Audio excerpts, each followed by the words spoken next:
Taking a look inside the courtroom now, a Rochester man will spend 20 years in prison in connection to the murder of 16-year-old Jakara Lopez Moore. Her body was found last October after she'd been reported missing for months. Natalie Kutchko attended today's sentencing. She joins us with the details. Natalie.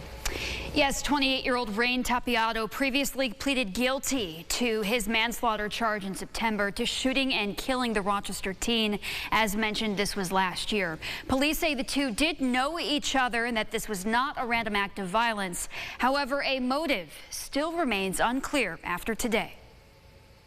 Before Rain Tapiato learned he'll spend the next 20 years in prison for the murder of Jakara Lopez Moore, he read a letter to the courtroom, beginning with telling the judge his name and reputation had been, quote, dragged through the mud. Consequently, I've lost jobs, business, contracts, and more.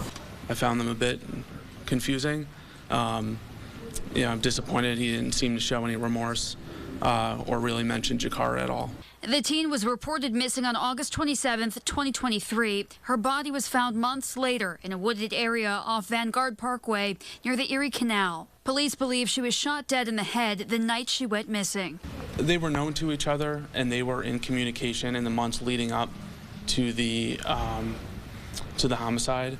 However, it's not clear based on the evidence we had exactly what that nature of the relationship was. Based on what we know, a period of years, but there was communication within the few months leading up that was more frequent. Before handing down the sentence, Supreme Court Judge Moran commended the Rochester Police Department for their extensive work on the case and locating Lopez Moore's body. I see, unfortunately, way too much. But I rarely see the effort expended that I saw in this case. This was all hands on deck, and everything you pulled out, every stop you could. Truly, my compliments to your efforts.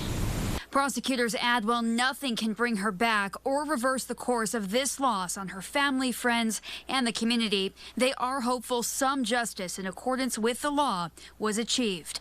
A motive, however, still remains at large. Mr. Tapiato did state in court that there was an argument, and during the course of that argument, he did shoot and kill her.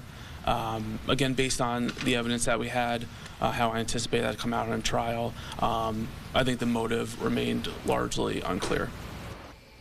Now, with this uncertainty, we did hear from Jakara's aunt in court today off camera, who noted before Tapiato and the judge that she can never forgive him for what he did, adding with a 20-year sentence at the age of 28, she feels he is getting away with murder. Reporting in studio, Natalie Kutchko, News 8.